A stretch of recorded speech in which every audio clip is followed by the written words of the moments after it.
تنها میشینم و حرفامو جای تو باقا به عکسی که اینجاست میزنم. باور نمی کنی اما بدون هنوز این حرفا رو با احساس میزنم. این اختیاری نیست وقتی که عشق من رو عکسای تو بی وقفه میچکه. رو میکنم به در اما صدای باد گول میزنه منو چند وقت میشه که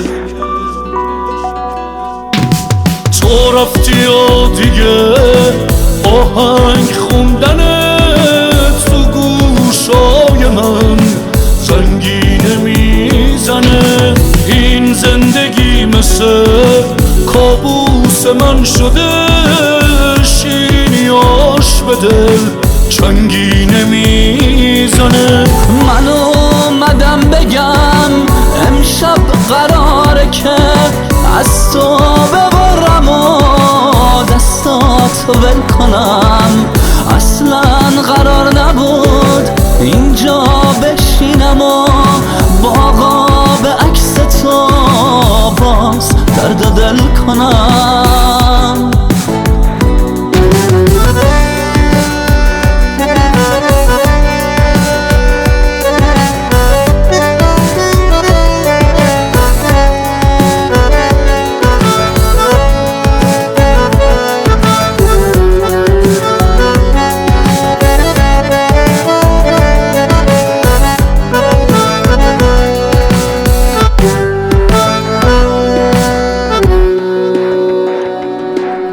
تنها میشینم و حرفامو جای تو باقا به عکسی که اینجاست میزنم.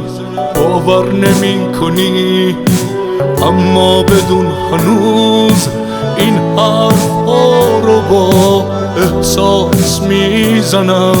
دلتنگتم هنوز با بیقراریم با این نبودنات بازم من اومدم احساسمو ببخش. این عکسهای تو از من نخواستن و من حرفمو زدم. تو رفتی و دیگه آهنگ خوندنه تو گوشای من زنگینه میزنه.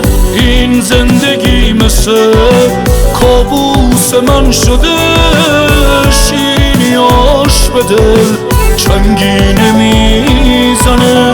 من اومدم بگم امشب قراره که از تو ببرم و دستاتو ول کنم.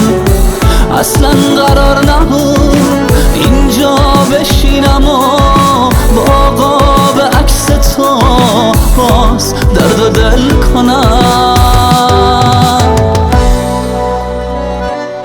کیارش حسن‌زاده.